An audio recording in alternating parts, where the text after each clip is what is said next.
ತಿಳ್ಕೊಂಡ್ಬಿಟ್ಟಿದ್ಯಾ? ಯಾವ್ದೇ ಊರಿಂದ ಯಾರೇ ಬಂದ್ರು ಕರ್ದು ಆತಿಥ್ಯ ಕೊಡೋಂತ ಊರ್ ಕೊಡೋ ಇದು. ಬೇಜಾರ ಯುವಕರ ಸಾಮ್ರಾಜ್ಯ ಕೊಡೋ ಇದು. ನೇತಾಜಿ ಹುಡುಗರು ಅಂತ ಬಿಡ್ತಾ ಇದೀನಿ. ಅವ್ರು ಸವಾಸ ಮಾಡಿದೀರಾ ಅಂದ್ರೆ ಒಳ್ಳೆ ಹುಡುಗರೇ ಆಗಿರ್ತೀರಾ. ನಡೀರಿ.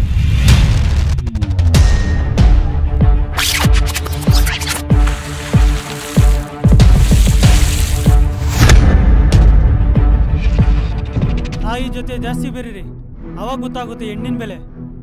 ತಾಯಿ ಜೊತೆ ಜಗಳ ಮಾಡ್ಕೊಂಡು ಕೂಗಾಡಿ ಬರೋ ನಿಮ್ಗೆಲ್ಲ ಅರ್ಥ ಆಗಬೇಕು ಹೆಣ್ಣಿನ ಬೆಲೆ. ನಿಮ್ ಜನ್ಮಕ್ಕಿಷ್ಟು. ಏನೋ ಇವತ್ತು ದುಡ್ಡು ಜೋರಾಗೈತೆ. ಒಬ್ಬಟ್ಟು ಗಿಬ್ಬಟ್ಟು ಏನಾದ್ರು ತಟ್ಟಕ್ ಹೋಗಿದ್ದ? ಒಬ್ಬಟ್ಟ ಇಸ್ಪೀಟ್ ಆಡಕ್ ಹೋಗಿದ್ದ ಅಂದೆ. ನನ್ನ ಮಗನೇ ವಾ ಒಳ್ಳೆ ನಂಬಿಕೆ ಇಟ್ಟಿದ್ಯಾ ಮಗನ ಮೇಲೆ.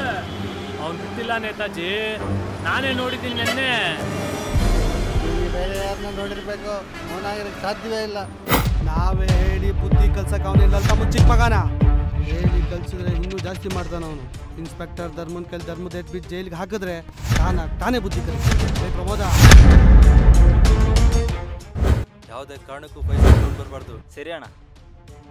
ಯಾರೋ ನೀವು? ಏನು ಬೇಕಾಗಿತ್ತು?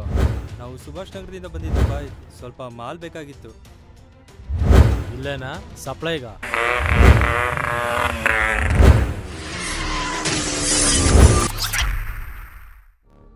ನೇತಾಜಿ, ಇವ್ರು ಬರ್ತೀನಿ ಅಂದ್ರೆ ನಾನ್ ನಿನ್ ಜೊತೆ ಇರಲ್ಲ, ಇದಕ್ಕೊಪ್ಪಲ್ಲ. ಇದೇ ಬುದ್ಧಿ ಮೊದ್ಲೇ ಇದ್ದಿದ್ರೆ ನಾನ್ ಯಾಕೆ ತಂದೆ ತಾಯಿ ಇದ್ರ ತಬ್ಲಿ ತರ ಇರ್ತಿದ್ದೆ. ಇವ್ರನ್ನ ಅಪ್ಪ ಅಂತ ಕರಿಯಕ್ಕೂ ಅಸಹ್ಯ ಆಗುತ್ತೆ. ಅದಕ್ಕೆ ಒಂದು ಒಳ್ಳೆ ಪ್ಲಾನ್ ಐತೆ. ಲತೀಫಾ, ನೇತಾಜಿ ಹತ್ರ ನೆಪ ಹೇಳಿ ದುಡ್ಡಿಸ್ಕೊಳ್ಳೋಣ. ನೇತಾಜಿ ಹತ್ರ ಸೆಂಟಿಮೆಂಟ್ ವರ್ಕೌಟ್ ಆಯ್ತದೆ, ದುಡ್ಡು ಕೊಡ್ತಾರೆ. ಮೆಡಿಸಿನು ಮತ್ತೆ ಖರ್ಚಿಗೆ ದುಡ್ಡು ಬೇಕಂತೆ. ನಮ್ಮ ಹತ್ರ ಬಂದು ಕೇಳ್ದ, ನಮ್ಮ ಹತ್ರ ಇಲ್ವಲ್ಲ, ಅದಕ್ಕೆ ನೀವು ಕೊಡ್ತಿರೋ ಅಂತ ಕರ್ಕೊಂಡ್ ಕೆಲಸಕ್ಕೆ ಹೋದ್ರೆ ತಾನೇ ನಿಮ್ಮ ಹತ್ರ ದುಡ್ಡಿರೋದು. ಪ್ರಕಾರ ಮಾಡಿ ಪೊಲೀಸ್ ಸ್ಟೇಷನ್ ಕರ್ಕೊಂಡು ಹೋಗೋಣ. ಸರಿ ಸರಿ. ಏನ್ರೋ ಮಾತಾಡ್ತಾ ಇದ್ದೀರಾ? ಏನಿಲ್ಲ ಅಂಕಲ್, ನಮಗೆ ತುಂಬಾ ಬೇಜಾರಾಗ್ತಿದೆ. ನಮ್ಮ ಸ್ಕೂಲ್ವರೆಗೂ ನೀವು ಕಂಪ್ನಿ ಕೊಡ್ತೀರಾ ಅಂತ. ಅಷ್ಟೇನಾ?